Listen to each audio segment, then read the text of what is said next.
Hello everyone, स्वागत है आप सभी का हमारे यूट्यूब चैनल पे। स्टार्ट करते हैं अभ्यास सीरीज़ की नेक्स्ट क्लास। और अगर क्लास आपको इन्फॉर्मेटिव लगे तो लाइक ज़रूर कर दें। चलिए, तो इस क्लास का फर्स्ट क्वेश्चन है, निम्न में से किसे गरीब व्यक्ति की गाय कहा जाता है। तो 4 ऑप्शंस में से सही आंसर होगा सी, बकरी को गरीब व्यक्ति की गाय कहा जाता है, क्योंकि इस पर बहुत कम खर्च होता है और मुनाफा जो है बहुत ज़्यादा होता है, इसलिए इसे गरीब व्यक्ति की गाय कहा जाता है।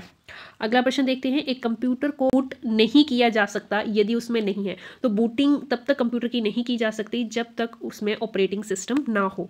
तो ऑपरेटिंग सिस्टम सही आंसर होगा। अगला प्रश्न देखिए, वर्षा की बूंदों का गोल आकार किसके कारण होता है।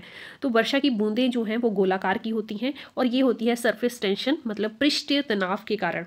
अगला प्रश्न देखिए, ध्वनि सबसे तेज गति करती है, किसमें करती है। तो 4 ऑप्शंस में से स्टील में सबसे तेज गति करती है। इसका एक ऑर्डर है जो मैं आपको बता देती हूँ। जो ठोस होते हैं उनमें सबसे ज़्यादा गति करती है, उसके बाद तरल पदार्थों में ध्वनि गति करती है और सबसे कम गति जो होती है गैसेस में होती है। तो ये ऑर्डर जो है वो आपने याद रखना है, ठोस, तरल और गैस। सबसे ज़्यादा जो गति होती है ध्वनि की वो ठोस पदार्थों में होती है। नेक्स्ट क्वेश्चन देखिए, विद्युत हीटर की कॉइल किसकी बनी होती है। तो हीटर की कॉइल जो है वो नाइक्रोम की बनी होती है। तो सी ऑप्शन जो है इसमें सही आंसर होगा। अगला प्रश्न देखिए, पानी में क्लोरीन मिलाया जाता है जिसके कारण। पानी में क्लोरीन क्यों मिलाया जाता है, ताकि उसमें सभी जो पानी में जो भी बैक्टीरिया प्रेजेंट हैं वो मर जाएं। तो बैक्टीरिया मर जाते हैं जब क्लोरीन को पानी में मिलाया जाता है। तो सी ऑप्शन जो है वो सही आंसर होगा। नेक्स्ट प्रश्न देखिए, एस्कॉर्बिक एसिड इज ए। तो एस्कॉर्बिक एसिड एक विटामिन है। विटामिन सी जो है, विटामिन सी है, उसका साइंटिफिक नेम होता है एस्कॉर्बिक एसिड। विटामिन सी की कमी से कौन सा रोग होता है, स्कर्वी रोग होता है। और किस पदार्थ में सबसे ज़्यादा विटामिन सी पाया जाता है, तो वो है आंवला। आंवला में विटामिन सी सबसे ज़्यादा पाया जाता है। अगला क्वेश्चन देखिए, एंथ्रेक्स किसके कारण होता है। तो एंथ्रेक्स बैक्टीरिया के कारण, जीवाणु के कारण होता है। और उस जीवाणु का क्या नाम है, तो याद रखना है आपने, बेसिलस एंथ्रासिस जीवाणु जो होता है जिसके कारण एंथ्रेक्स बीमारी होती है। ये एक जानलेवा बीमारी है जो कि मनुष्यों और पशुओं दोनों में पाई जाती है। पेंसिलिन किससे पृथक होता है। इसमें ए ऑप्शन सही हो जाएगा। पेंसिलिन का नाम कब दिया गया था, 1928 में फ्लैंगमिन ने इसे पेंसिलिन नाम दिया था। चलिए, तो अब करते हैं हम नेक्स्ट सेक्शन में मूव। एचपीजीके के सेक्शन में फर्स्ट क्वेश्चन है हमारे पास, शोंगटोंग करशम जल विद्युत परियोजना किस नदी पर स्थित है। ये है सतलुज नदी पर स्थित। शोंगटोंग करशम विद्युत परियोजना जो है ये हिमाचल के किन्नौर डिस्ट्रिक्ट में बनाई गई है और सतलुज नदी पे बनाई गई है। किन्नौर से केवल एक ही नदी बहती है, वो है सतलुज नदी। सतलुज नदी पे बनी ये करछम विद्युत परियोजना 450 मेगावाट की कैपेसिटी रखती है। तो कैपेसिटी भी आपने ध्यान रखनी है। नेक्स्ट क्वेश्चन है, ग्रेट हिमालयन नेशनल पार्क कहाँ स्थित है। ये हिमाचल में स्थित है। हिमाचल के किस डिस्ट्रिक्ट में है, तो ये कुल्लू डिस्ट्रिक्ट में स्थित है। अगला प्रश्न देखिए, भारत का कौन सा स्थान लिटिल लहासा कहलाता है। तो हिमाचल का जो धर्मशाला है वो लिटिल लहासा के नाम से जाना जाता है। तो सी ऑप्शन जो है इसमें सही आंसर है। अगला प्रश्न देखिए, हिमाचल प्रदेश की सबसे बड़ी प्राकृतिक झील किस जिले में है। सबसे बड़ी प्राकृतिक झील कौन सी है, पहले तो आपको ये पता होना चाहिए। तो ये झील है रेणुका झील। रेणुका झील सिरमौर जिले में है। तो ए ऑप्शन इसका सही आंसर होगा। सबसे बड़ी कृत्रिम झील की बात करें तो वो है गोविंद सागर झील। अगला प्रश्न देखिए, 1939 के धामी आंदोलन के नेता कौन थे। रिपीटेड क्वेश्चन जो है हिमाचल एग्जाम में पूछे जाते हैं, इसीलिए ये रिवीजन जो है आपके लिए इंपॉर्टेंट हो जाती है। धामी आंदोलन के नेता थे भागमल सोठा। तो डी ऑप्शन इसमें सही हो जाएगा। कांशीराम कौन थे। कांशीराम कांगड़ा जिले के देहरा तहसील के रहने वाले थे, जिन्हें की पंडित जवाहरलाल नेहरू ने पहाड़ी गांधी की उपाधि दी थी। देव ने सुकेत सत्याग्रह जो कि 1948 में हुआ था उसका नेतृत्व किया था। ये बातें रिलेट करके आपने अपने माइंड में रखनी है। अगला प्रश्न देखिए, हिमाचल प्रदेश उच्च न्यायालय की स्थापना कब हुई थी। हिमाचल प्रदेश उच्च न्यायालय की स्थापना हुई थी 15 अप्रैल 1948 में। ए ऑप्शन इसका सही हो जाएगा। 26 जनवरी 1971 को हिमाचल को पूर्ण राज्य का दर्जा दिया गया था। 1 नवंबर 1966 में कांगड़ा और पंजाब के अन्य इलाकों को हिमाचल में मिलाया गया था। तो ये भी इंपॉर्टेंट डेट्स हैं।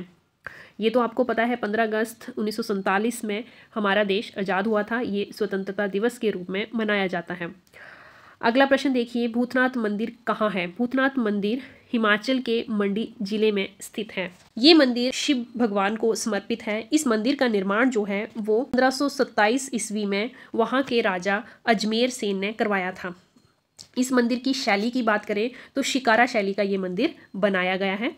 मंदिर के अलावा मंडी में और इम्पोर्टेंट मंदिर हैं जिनके नाम मैं आपको बता देती हूँ, जैसे त्रिलोकीनाथ, पंचवक्त्र, श्याम काली, ये इंपॉर्टेंट टेम्पल हैं जिनसे रिलेटेड क्वेश्चन भी आ चुके हैं। मंडी को हिमाचल की छोटी काशी भी कहा जाता है। अगला प्रश्न देखिए, कुफरी जीवन और कुफरी ज्योति दो प्रसिद्ध किस्में हैं। कुफरी जीवन और कुफरी ज्योति जो है ये आलू की किस्में हैं, तो सी ऑप्शन इसमें सही हो जाएगा। कुफरी कहाँ पे स्थित है? तो ये हिमाचल की राजधानी शिमला जिले में स्थित है। इसके साथ ही एक इम्पॉर्टेंट क्वेश्चन यहाँ से बनता है, केंद्रीय आलू अनुसंधान संस्थान कहाँ पे है? तो वो भी शिमला में है। कि कुफरी का अर्थ क्या होता है? तो कुफरी का अर्थ होता है झील। ये सारी चीज़ें आपने रिलेट करके रखनी है ताकि आपको रिलेशन के थ्रू जो है क्वेश्चंस याद रहें। चलिए तो अब करते हैं हम अपने रिमेनिंग सेक्शन हिंदी और इंग्लिश को। फर्स्ट क्वेश्चन है हमारे पास, he deals dash stationery. Deals in और डील्स विद, ये टू डिफरेंट फ्रेजेस हैं जिनका मीनिंग अलग होता है। डील्स विद और डील्स इन का मीनिंग हम देखते हैं। डील विद का मीनिंग होता है टू मीट और talk with someone. Deal in का मीनिंग होता है टू बाय और sell particularly goods as a business. Business में अगर आप सामान या बेच या खरीद रहे हो तो डील इन लगता है, और विद जब आप किसी से मिल रहे हो, किसी से बात कर रहे हो तो डील विद, तो यहाँ पे आएगा इन। तो इसमें डी ऑप्शन जो है वो सही आंसर होगा। नेक्स्ट देखिए, the tiger was killed dash the Hunter. ये जो सेंटेंस है ये पैसिव वाइज है, एक्टिव में नहीं है, पैसिव टेंस है। तो यहाँ पे आएगा the tiger was killed by the hunter. Next देखिए, he is weak dash chemistry. तो यहाँ पे आएगा at, he is weak at chemistry. जब एट जो है किसी भी एडजेक्टिव के बाद लग जाता है तो वो पर्सन की एबिलिटी को शो करता है। कई बार यहाँ मिस्टेक कर जाते हैं, ही इज़ वीक इन केमिस्ट्री लिखते हैं, बट यहाँ पे एट आएगा क्योंकि एट अगर किसी एडजेक्टिव के बाद लगता है, एडजेक्टिव क्या है? वीक। वीक के बाद अगर एट लगेगा तो पर्सन की एबिलिटी बताएगा। यहाँ पे इस टेंस में पर्सन की एबिलिटी ही बता रहे हैं कि वो केमिस्ट्री में वीक है। We reach safe and sound, which part of speech sound is. We reached, हम पहुँच गए। सेफ एंड साउंड, सेफ और साउंड जो है वो वर्ब को क्वालिफाई कर रहे हैं। जो वर्ब को क्वालिफाई करते हैं वो होते हैं एडवर्ब, तो साउंड जो है यहाँ पे एडवर्ब है। Choose the correct gender of fox, fox का हो जाएगा विक्सन। नेक्स्ट है यंग वन ऑफ शिप, तो शिप के बेबी को कहा जाता है लैम्प। अदर की बात कर ले हम, कब कहा जाता है उन एनिमल्स के बच्चों को जो कि मीट ईटिंग होते हैं? मीट ईटिंग मैमल्स की बेबीज को कब कहा जाता है? जैसे लॉयंस, फॉक्स एक्सेट्रा। काफ कहा जाता है बेबी ऑफ काऊ। फोल कहा जाता है बेबी हॉर्स को। तो ये टर्म्स आपने ध्यान रखनी है। हिंदी के सेक्शन में हमारे पास फर्स्ट क्वेश्चन है, धर्माधर्म समास है। धर्माधर्म में समास कौन सा है? जब भी समास आएगा तो मैंने आपको कहा हुआ है कि समास का पहले विग्रह करना है। धर्माधर्म में समास विग्रह होगा धर्म और अधर्म, और जो है उसका लोप हो रहा है और शब्द बीच में आ रहा है। जब भी कोई विभक्ति बीच में आती है तो उसमें द्वंद्व समास होता है, पर 4 ऑप्शंस में से द्वंद्व समास कहीं नहीं दिया हुआ है। तो ये क्वेश्चन जो है इसमें आपको ग्रेस मार्किंग मिल जाएगी अगर ऐसा कभी भी किसी क्वेश्चन में होता है। पर समास विग्रह जब करेंगे तो इसमें द्वंद्व समास आ रहा है, तो ऑप्शन जो है वो गलत है। द्वंद्व समास सही आंसर होगा। आगे देखिए, समुद्र की आग के लिए प्रयुक्त शब्द, बड़वा नल जो है समुद्र की आग के लिए उपयुक्त शब्द होता है, तो सी ऑप्शन जो है वो सही आंसर है। नेक्स्ट क्वेश्चन देखिए, महर्षि का संधि विच्छेद, महाजमा ऋषि, इसका सही संधि विच्छेद होगा, सी ऑप्शन सही है। अगला प्रश्न देखिए, पन प्रत्यय वाला शब्द है। पन प्रत्यय जो है किस शब्द में यूज हुआ है? तो वो बड़प्पन में यूज हुआ है, तो बी ऑप्शन सही होगा। कठोर के लिए समानार्थक शब्द है, परुष कठोर का समानार्थी शब्द है, तो सी सही आंसर है।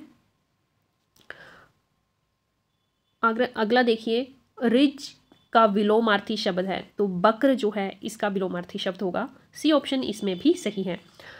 प्रवीण बहुत चतुर है, ये एक वाक्य है जिसमें कि आपसे पूछा गया है बड़ी जो यहाँ पे यूज़ किया है वो क्या है? विशेषण है, क्रिया है, निपात, सर्वनाम क्या है? तो बड़ी जो है वो प्रविशेषण है। अगर आपको हमारी वीडियोस अच्छी लग रही हैं तो लाइक और शेयर ज़रूर कीजिएगा। Subscribe our channel. Thanks for watching.